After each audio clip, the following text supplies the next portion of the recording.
Welcome to another Glimmer of Hope podcasts.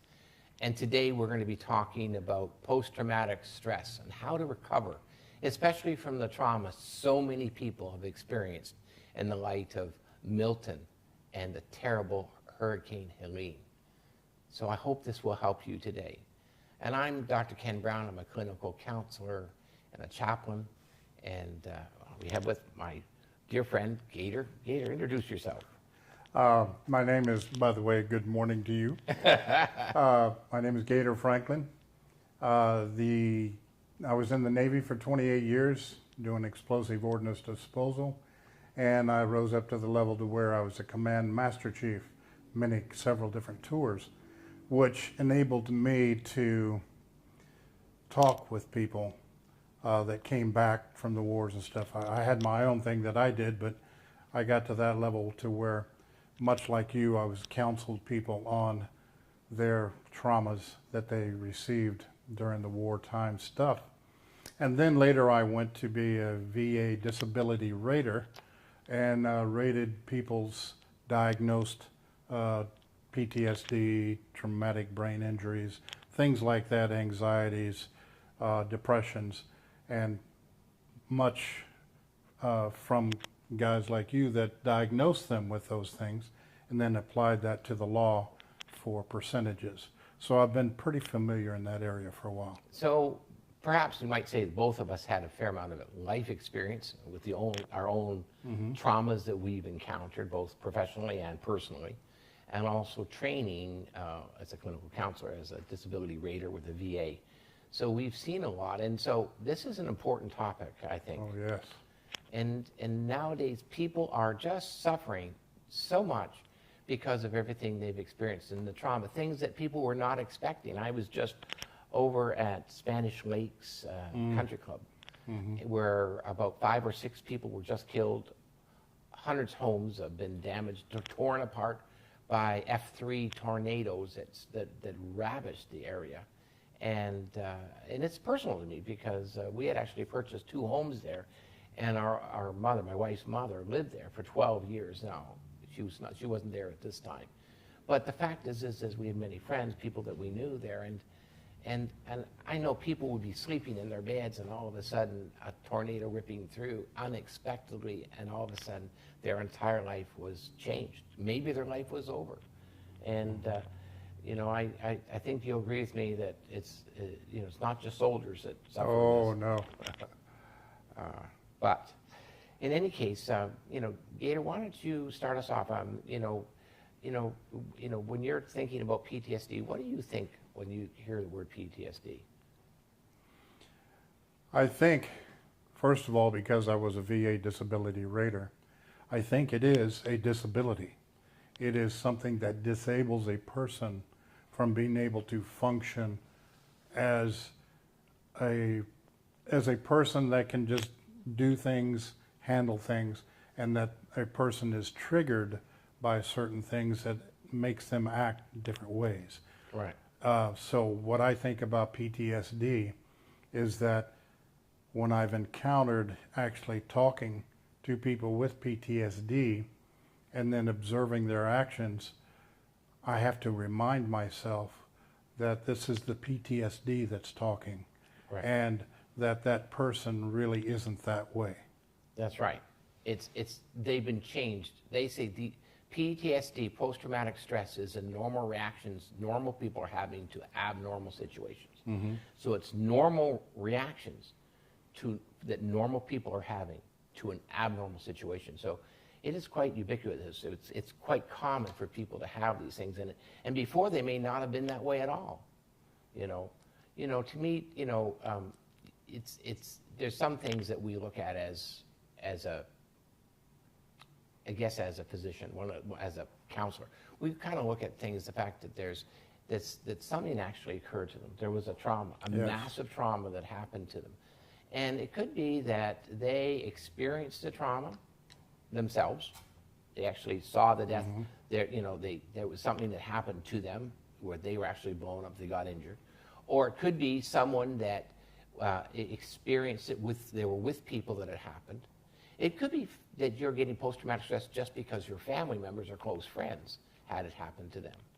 Or it could be that you're a first responder, a soldier, police, fire, ambulance, emergency room attendant, a nurse, doctor, ICU doctor or nurse. And when you're on the front lines, what happens is you're experiencing repeatedly someone else's trauma. And not only that, you're experiencing the family that comes that are really, really concerned. So the first thing we have to know about PTSD is it's real. You just can't Yes. get PTSD from a television show by having a dream, by, hearing about it, But if you're actually on the site, if you're actually counseling people, you're actually visiting, or it actually happens to you or the people that you love, or you're in attendance, then it becomes real. That's the first thing that the DSM, Yes. the Diagnostic Statistical Manual that we use, says. It has to be actually something that actually is very real, not just something you hear about.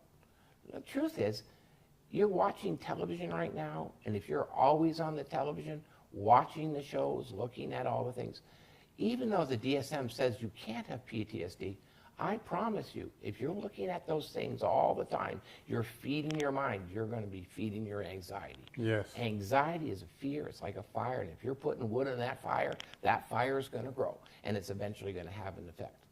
But for the sake of what we're talking about, generally they refer PTSD to people actually that experience it or have family or friends who are going through it. Mm-hmm. So that's the first thing. Yes. And the second thing is that it has an effect on you and all sorts of effects. And, I know you're going to be asking me some questions, I think, on what Yes. does it do. So. Well,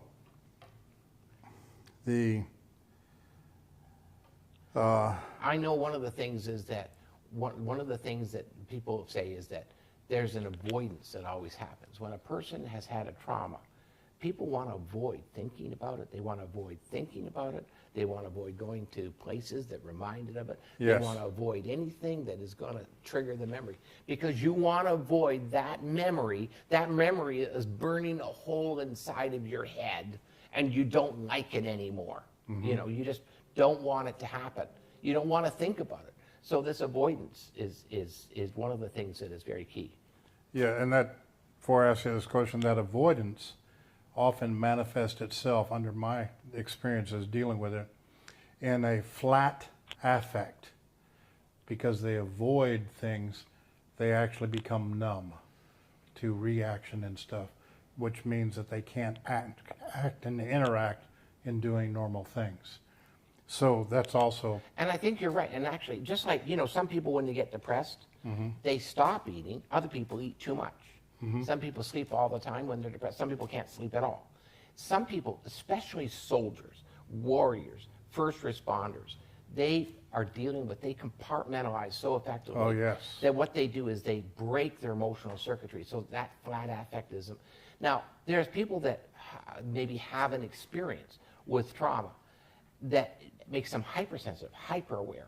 So equally, there are some other people that become emotional mess. They Yes. can't, because they can't. So it is interesting that even how we respond is different. Like, just like we have different fingerprints. It's like we have different emotional signatures.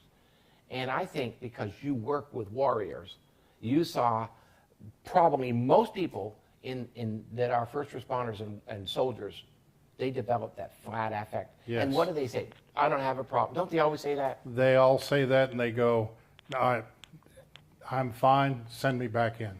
They just deny, and they want to go back to the field where they Yes. were. It was astounding. Well, Yes. anyways, so. Well, being we're talking about some of the symptoms, Right. I'd like to ask you, we talked a little bit about what PTSD is, and so now let's talk about some of the symptoms. So, what are some of the physical symptoms Yeah, of so PTSD? so the physical symptoms, a lot of times people can't sleep, and they often they start to shake, and they're like a cat in a hot tin roof. Often they just don't feel at ease. Sometimes what happens, they fall asleep and then they wake up. They have trouble falling asleep sometimes, or they can't get to sleep at all. Or if they do sleep, They sleep fitfully in 20 minutes, and then they're startled into wakefulness because of the nightmares.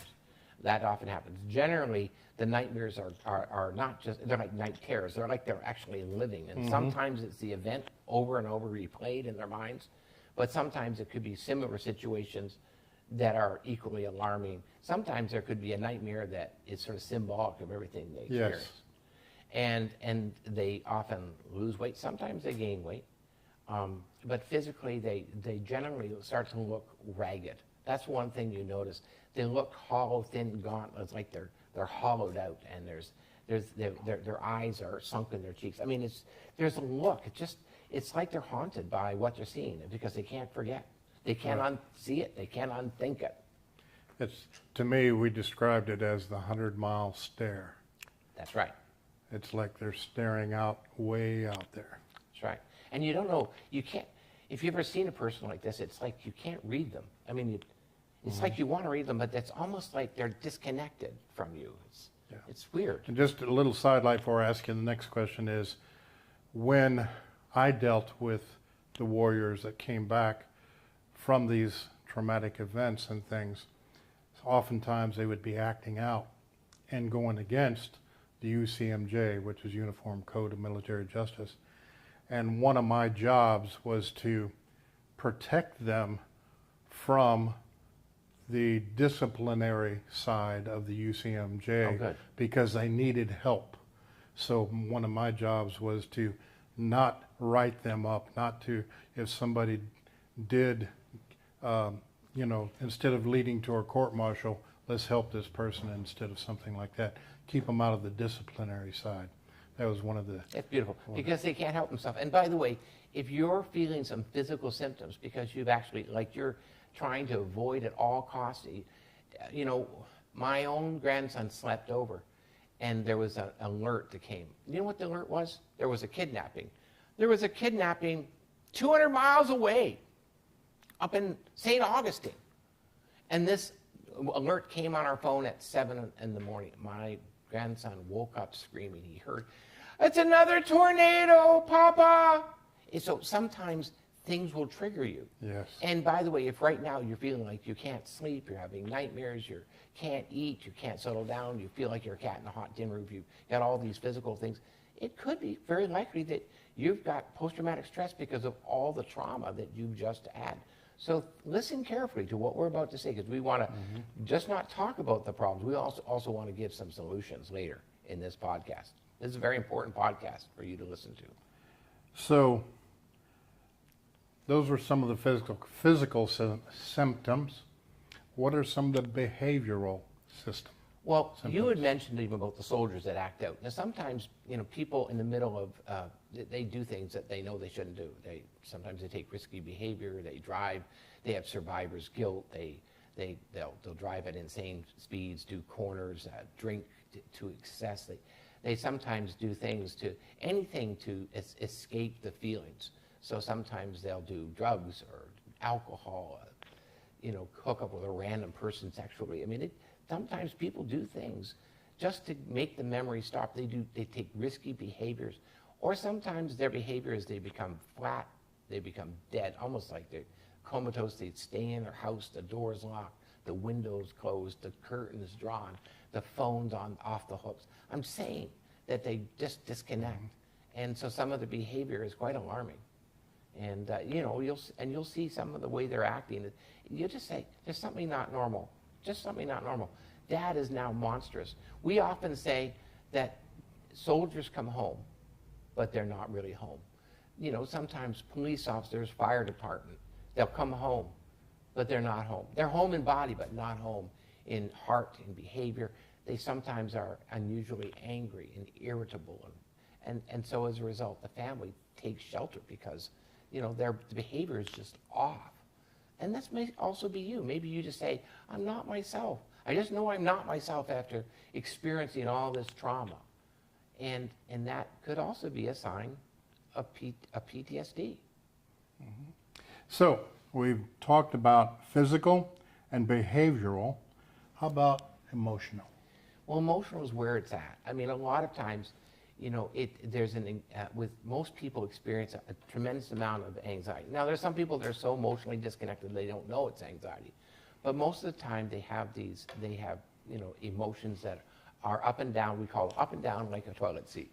Dr. Jekyll and Mr. Hyde. It's kind of like that, you know, the person used to be happy-go-lucky, and all of a sudden now they're miserable and sad and sullen.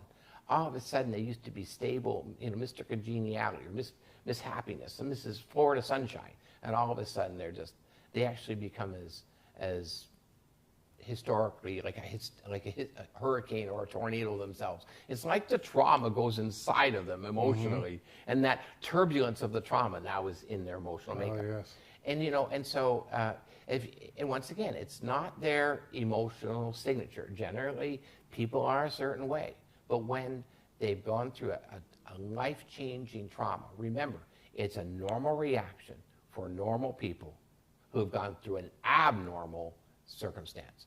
This, you know, what just happened with people floating away, houses floating away, and Helene, with what happened in Milton, the floods, the tornadoes. These things are so monumental. Of course, it's going to have effects and changes inside of people's emotional state. So there can be, generally, I would say the most thing to look for is emotional oscillation, that a person's emotionality is off the chain. That's what generally you look at. I see. And they'll sometimes act out in emotional outbursts. That's right. Sometimes very strongly. I know, I'm going to just say, I'm not going to personalize this too much because I don't want this person to think I'm talking about them. But I know a person that was in the Army in Special Forces and responded to the tsunami in Indonesia and all the death and destruction that tsunami caused. 300,000 people killed that Yes. Christmas Eve. And that affects Sri him Lanka. to this day. Yep. That affects him to this day. He's a strong person. So that's an emotional tie that he has to that type of a thing. And that was a storm situation. So another type of symptom is mental. Yeah, now mental, like a lot of times people say that they're walking through molasses. It's like they no longer can remember their memory, their concentration, their ability even to read. You know that people with PTSD generally they lose their ability to concentrate and read. Generally, they can read for 5 minutes where they used to read for an hour, and then they forget things. It's kind of like when you've got this trauma, it's like there's a subroutine. Just think of a computer with too many windows open. Okay. And so what happens is that what's happening is that the brain's not working because there's a part of the brain that's always processing the trauma. So it affects your ability to remember things. And people that are often at PTSD, all of a sudden their short-term memory is bad. They remember other things maybe very well long-term, but anything in the short term, they forget their keys, they forget where they put things. I mean, and then of course, generally their loved ones start saying, "What's wrong with you?" And that makes them mad. Yes. You know? But Yes. in their thinking process is that, you know, you'll talk and say something and you don't know, you're looking at them and you're talking to them, and it's like that 1,000-yard skit, 1,000-mile stare. It's like you don't know if they even heard you. Right. You hope they did, but you don't even know. So that's one of the things that happens often, and it's a processing problem. That's interesting. I was aware of the forgetfulness, but I was not aware of the reading difficulties. Yeah. That would be frustrating to a very big degree, I think, to somebody who's used to doing that. And actually, sometimes these very with it, highly intelligent people saying, "What's wrong with me? My life is over because now I can't. I rely on my brains, my intellect, my wit. Suddenly it's like I'm in a barrel. I can't. Yeah. You know, and that's part of the problem. Now, remember, there is good news coming, because you don't have to stay in this. And in fact, you know, today actually, I'm going to do these clinical incident stress debriefings for a variety of the first responders today. And so there are things that you can do in order to reduce some of the PTSD. And by the way, I might tell you that there's post-traumatic stress and there's post-traumatic stress disorder. So we're really talking initially about post-traumatic stress that we all naturally, all of us will get, Yes. but may not sink into a disorder, which means that it's gone on for more than 6 months. Yes. Without Yes. it, and getting worse. Right. And that's an actual diagnosis from Exactly. the DSM-5. That's right. Yeah. So we don't always go there. So a lot of times, it's like people say, narcissistic personality disorder. Well, there's a lot of people that are selfish and have narcissistic tendencies. Trust me, there's a lot more people that are narcissistic that have narcissistic personality disorder. So remember, when we start throwing around the word disorder, we're actually diagnosing a mental health condition, and we got to be careful doing that. Right. But we are free to talk about post-traumatic stress that we all suffer from, we all experience. Yes. So, And so now tell us about, we've talked about a little bit, but tell us about how it affects your relationships. yeah. Well, one of the things is that it's like a bullet that kills two people. I say that post-traumatic stress affects the person, but because that person is so uniquely connected to many people, it actually affects a lot of people. So that one bullet, whatever that trauma happened to him on the battlefield or the car accident, because I do a lot of trauma work with car accidents, then that person goes home, and it affects the father's relationship with the kids and the marriage with the wife. And sometimes there's a divorce. And that one event then has ripple down effects in the family. Because remember, the father left in the morning to go to work, but just a man came home after the accident. I mean, that husband, father, that good man that the wife loved went to war, but who came home? And Right. and that's the Dr. Jekyll, Mr. Hyde, that famous, story, that sometimes the things that we experience,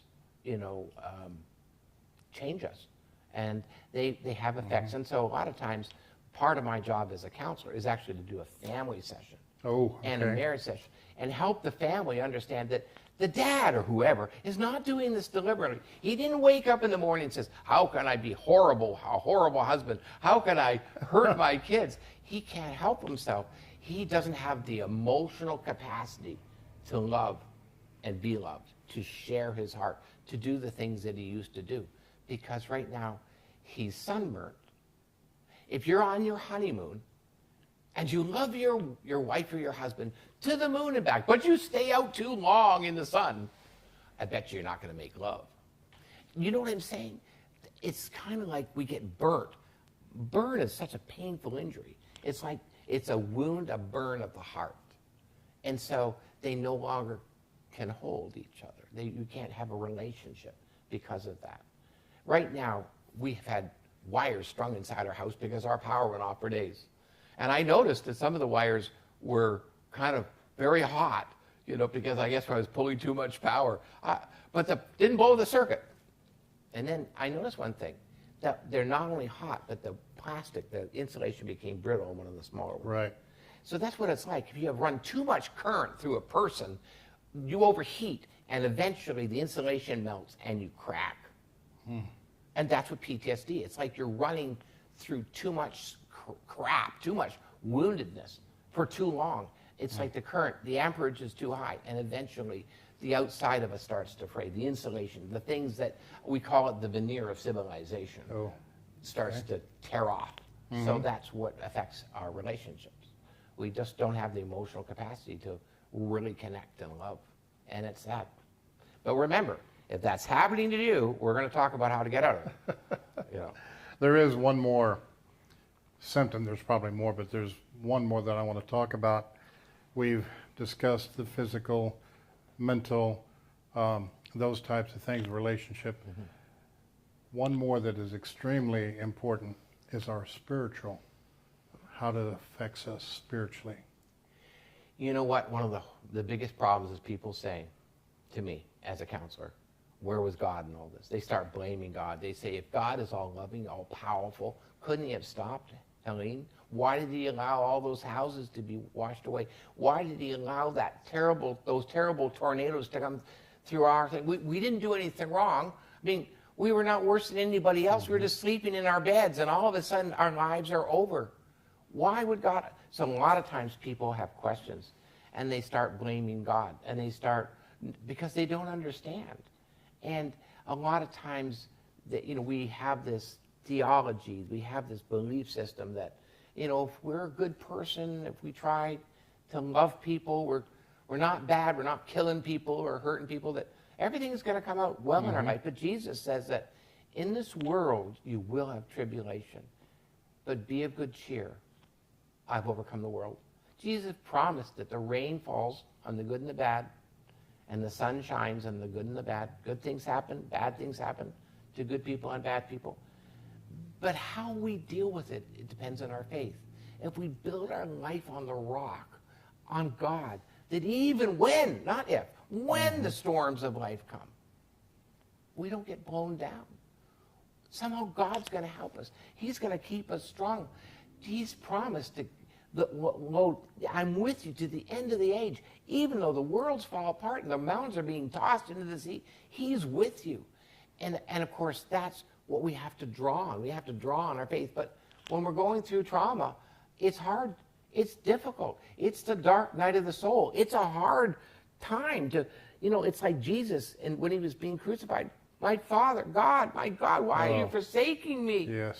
And I know that that's how people feel when they're going through this, because they don't understand. How can they understand? But that's a time to go retreat into faith, because our understanding, we just can't understand why and how it all works. We're just mortal. We don't know. Yes. I know I have a scripture that really helps me. It's because of the way I think, and other scriptures might help other people. This is the way I think. Psalm 32:7 says, "You are my hiding place. You will protect me from trouble and surround me with songs of deliverance." Wow. And to me, I take that and I go, He's my hiding place. I know I can go there. And then He protects me, and He gives me, not only just comforts me, but He gives me songs of deliverance. I can be singing His praises and saying, "Thank you, Lord, for delivering me." Right. That's a beautiful, beautiful song. I know that, we need to hide ourselves in Jesus when we're going through this. And let the storm go around us. I mean, and even if He takes us home, at least we're in Him. Mm-hmm. Yeah. So, now one person had said to me, go ahead. Well, I just also, we want to get into the discussion on, because you keep saying we're going to give you some solutions or give you some things. So I'd like to, what are some things that people can do if they have or experiencing some of these symptoms that we're talking about? Right. Well, the thing is this, is that no matter who you are, and by the way, post-traumatic stress is not selective. It doesn't matter. I've had Navy SEALs who've come in to see me, the hardest and the strongest cops, strong men. I've seen the best of the best, and I've seen other people that, are, they say we're emotionally fragile, and sometimes they're handling it better than so it's post-traumatic stress happens to everyone who goes through trauma. So the question is, what can these normal people do? Now, it's interesting how some people have a way of dealing with problems. People that are first responders initially try to compartmentalize. They try and Absolutely. stuff them. Absolutely. But did you ever notice there's only so much you can put under the rug? Almost so much you can push underneath the carpet. Matter of fact, I was hiding things under the couch once when we were having company, and someone sat down and the couch was tippy, like a teeter-totter. What? No, I'm just joking. But I think it's sort of like that. Yeah, I think of it as, okay, when I compartmentalize, I open up a door ready to put something in. I go, oh, there's something in there already. Oh, there's something in there. So there was an advertisement once, because I'm a counselor, about this counselor that this person was talking about all this, and there was these little bubbles, and I've got problems with my wife, and problems with my kids, and problems. So after the person left, he opens up his cupboard and he's trying to push these bubbles, and there's all these other bubbles in his closet, and he's putting his back to it. But I think that's what people do. They try and compartmentalize, but that doesn't work. It only works a little bit. It works a little bit, and it's good, but it doesn't work forever. No. So first off, that's what people try. And then the second thing they try and do is they try and avoid. So the next thing they do is they try and avoid, and that's actually one of the signs. And if you try and avoid it, well, it's gonna pop out, and that's where these post-traumatic stress always has these adverse stimulus. It's kind of like these intrusive memories, and it happens this way. When you compartmentalize, all of a sudden it pops out. Maybe when you're sleeping in a dream, or it pops out when you're trying to relax, or it pops out when you see something. You're driving down a road and you see something that reminds you, my dear brother died, and I see my brother sometimes. Oh, yes. But it's not him, but it's someone that looks like my brother, right? And so sometimes you see something and it looks like the event. I had a person that had a police officer had a trauma on a road. It was a long time before he could drive down that road. They gave him back his gun, they put him back on the street, but they put him in a different zone because he couldn't be trusted to drive on that one particular street. And one day he had a call. Where? On that street. And he did well. He came in, he says, Doc, I did so well, I was able to go on that street and do the call. But the fact is we try and avoid things, but sometimes it leaks out. Sometimes it leaks out in intrusive memories, uncontrolled memories. And so, and then sometimes people try and forget. You know what they do? They drink. Unlike a lot of times people, especially first responders, they realize that drink works. Yes. No, it doesn't really work, but it seems to work. It seems like you can fall asleep and then you wake up. So remember, if you push it down there, it pops up somewhere. Remember, it's like a mushroom. You cut off the top of the mushroom, what happens? Pops up over here. But they'll try and forget by like maybe distracting themselves with TV or some people that have trauma never ever want to be alone. They don't want to have a panic attack, so they want to distract themselves with people. So they do that type of stuff. Most of the time, I think people want to get back to the game. They want to stay busy because if they can stay busy, they don't have to face it.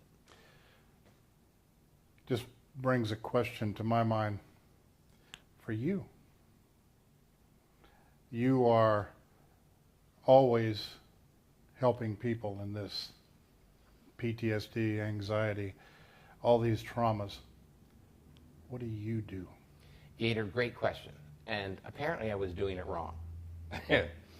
Anyways, I was and have, in between my sessions and both in what I've seen in my professional life and as a former police officer and even as a first responder, because I visit sometimes the scenes, what I do is I know I can't hold it all in. So I name it to God and I say, God, I can't take this person's problem. I don't know what to do with even what I saw last night and all those damaged houses, talking to people on the street for hours last night, Lynn and I, trying to encourage them. And I said, Lord, I can't take it. And Lord, I give this to you and I place it on your hand. And I actually lift up my hands, picturing all the trauma is in my hands, all the person's promises. I don't try and put it in the closet and put my back against it in little bubbles. I actually lift it up to God and I say, God, I need your help. And I put it on to God. So then I had a friend, her name was Fawn. She passed away a year ago and she was quite a spiritual innovator. She was inspiring always to me. And she says, now, Dr. Brown, you're doing it all wrong. I said, meanwhile, I'm telling everybody this all over, the country, how to give it to God and God will give you peace. Don't take it back. When you give it to God, don't try and steal it back from God. He's got it. She says, no, what you do, the Bible says, cast your cares upon God because he cares for you. The word is cast. She says, when you lift that sucker up and you give it to God, you turn your hands upside and you flick them. And he says, I don't want it. It's sticky. And you flip it onto God. And of course, I thought, well, what a kind of great imagery that we not only just want to dump it on God, but we want to cast it on God. We want to throw it on God. We want to get rid of it. We don't want to keep it because we can't hold on to it because we literally cannot handle it. I couldn't have been doing counseling now for these 38 years, a cop for almost 10, doing all this intervention work if I was holding on to it. I would have been burnt up by now, burned Right. out, burned up. And instead, God has been helping me this whole time because I've been casting my cares on him and giving him my trouble. And I don't go too long without doing that because I know I need to do that many times a day. In fact, whenever I'm feeling the stress and the anxiety, when those intrusive thoughts, and then I start praying for the people, because I find that if it's all about me, somehow it stays with me. But when I start praying for all the other people and all the other people, it's like it's more blessed to give than receive. And I remember Jesus talking to that woman at the well. Right. He had food that you know not of. I mean, God gives us sustenance when we start ministering to other people. So that's how I do it. And I know that really helps. Plus working out. Working out. I got to work out. I got to work out. I got to work out. Otherwise, it builds up on me. Well, I tell you, for me, and I don't have your background and all of that, but for me, I found that what helps me to be able to help other people and not burden me down is I look for and ask for, Lord, show me somebody that I can help today. Because just like you said, I would not be focusing on myself if I'm helping somebody else. So for me, that is a relief of stress and other trauma and things like that for me, if I can find somebody else to help and to love, to give comfort to, and to pray with, and to share scriptures. That's my part that helps me. And in fact, I had one of my clients, he was a Navy SEAL, did 6 tours, and the trauma he experienced was excruciating. He ended up having to, in defense, kill a 12-year-old to stop an event. Won't not give his story, of course, but he was a great man, strong man. Of course, he was also injured. His helicopter was blown up, but he survived, and that, of course, created survivor's guilt. I mean, and he didn't know how to handle it. I mean, this fellow was tough as nails, but now he was physically limited. And you know what he did? He did the same thing. He decided to, he had 2 of his friends that suicided, and knew many others that suicided because of the stress. And so he decided to make it his mission to help his fellow soldiers. And so that he actually started working for an organization, and he started to thrive. Plus, he started to work out again. But in any case, but I mean, if you're listening to this, I mean, there's things that you can do. Whatever you do, don't drink too much. Reduce your caffeine. Try and get regular bedtime. Get exercise. You know, be busy, but not too busy.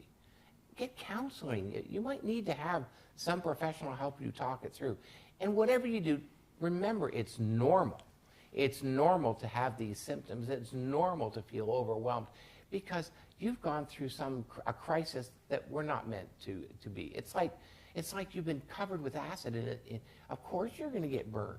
It's like the trauma that you're experiencing. We're not meant to live in that level of trauma. I don't think, Gator, anybody ever goes and pitches a tent inside the nuclear power plant.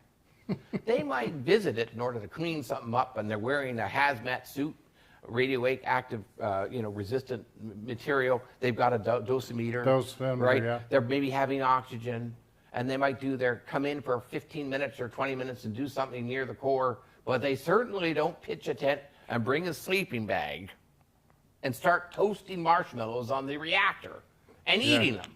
Yeah. Because they weren't meant to live near a nuclear power reactor. We get burned up with radiation. But they say, what you see don't hurt you. No, what you don't see can hurt you.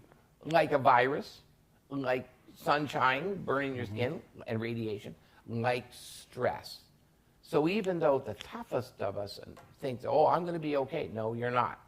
Because we're not meant to live in that type of stress. And if you've gone through all this trauma, of course you're not meant to live. And here you've just lost loved ones, you've lost your home, you're going through this trauma. This is why you need God. When I was a police officer, they used to say to me in Toronto, How can you possibly be a cop and be a Christian? What are you going to do? Turn the other cheek? Pray for the people that are shooting at you? And I said, you got it absolutely backwards. How can you go through all the trauma, all the things you're going to see as a cop, and not be a Christian? Because who can you turn to? How can you ever get over all the things that you're going to be exposed to? And I'm saying to you that right now, as you're listening to this, that God is your answer. I mean, it's nice that we come up with a whole list of, get exercise, make sure you have healthy food, don't eat too much sugar, reduce your caffeine, don't talk about the event, please stop watching violent movies. Because remember, everything is cumulative. So you need to watch, even if you don't like, chick flicks or whatever, it's time to watch Hallmark. It's time to watch funny movies. Don't re-expose yourself to trauma, because it will amplify it. So we could give you a list of 50 things like that, practical things that you can do. Make sure you don't have sugar just before bed. Don't eat something so heavy that it's going to affect your sleep. Maybe take melatonin. Make sure that you have, enough potassium and magnesium so you can sleep. There's things that you can do. But I'm going to say you can do all those things and still be in the middle of trauma. And post-traumatic stress, if left unattended, goes to post-traumatic stress disorder. And that's why we do these critical incident stresses within 72 hours after an event. And that's why it's good for you to talk to someone that you trust. Talk to your friends or family. Talk to a pastor. Talk to a counselor if you need to. Talk to somebody that's wise and stable. Don't talk to people that are also complainers. I know misery loves company and birds of a feather fly together, but don't. Don't just talk to the people that are all complaining, because that actually amplifies your trauma. Talk to people that will calm you down. And particularly, get some spiritual help. Go to church. Turn on some nice calming music. Listen to something that would worship music, perhaps. Listen to something that will inspire you and help you. And what you need to know is that God will help you if you turn to him with your whole heart. Yes. And from a non-clinical point of view, I found, even while I was Command Master Chief and in the military and all of that, and dealing with a lot of the warriors that you're talking about, I found that showing love and compassion was the greatest healers for all of it. Showing them love and compassion, because love is patient, love is kind, love is all these things. So showing love and compassion would bring them out. It says that love is stronger than death. Yes. Love covers a multitude of sins. Love is the healer. And I think God's word also, because God's word comes and he heals you. So if you start reading Bible verses that will encourage you, get them from your head into your heart. They say that 12 inches is the longest distance, right? But, if you start reading the word of God and you read some of the Psalms, I'm telling you, in the Psalms, they say something that I need you to know. It's called the holy but. Oh. Now, the holy but is like this. It's different than the unholy but. This is what we normally do. We say, well, I know God's supposed to be loving and kind and all powerful, and he's supposed to protect us, but look what he allowed. All the storms, all the damage. Oh, I'm in such trouble. You see, that's the unholy but, because what you end up with is where you'll end up being. The holy but is the other way around, and you will find a secret. If you go and read the Psalms in the Bible, it uses the holy but almost exclusively. King David, who wrote most of the Psalms, was very realistic. He explained about his trauma, about his troubles, about the things that he was experiencing. And then he said, but. And then he said, but God. But God hears. God is still in his throne. God will deliver me. God is my fortress. God is my refuge. My and he place. ends on the positive. Yes. And that's what you've got to do if you want. And then the other thing is get into his presence. Dear one, get into God's presence. If you get into worship and you start singing from your heart these songs, you'll find yourself disappearing from this world and moving into the presence of God, and you'll find yourself being healed. Did you know that when you do that, they actually measure brain waves, and your brain waves lengthen, you actually get theta brain waves, and actually what happens is they're healing, those type of brain waves.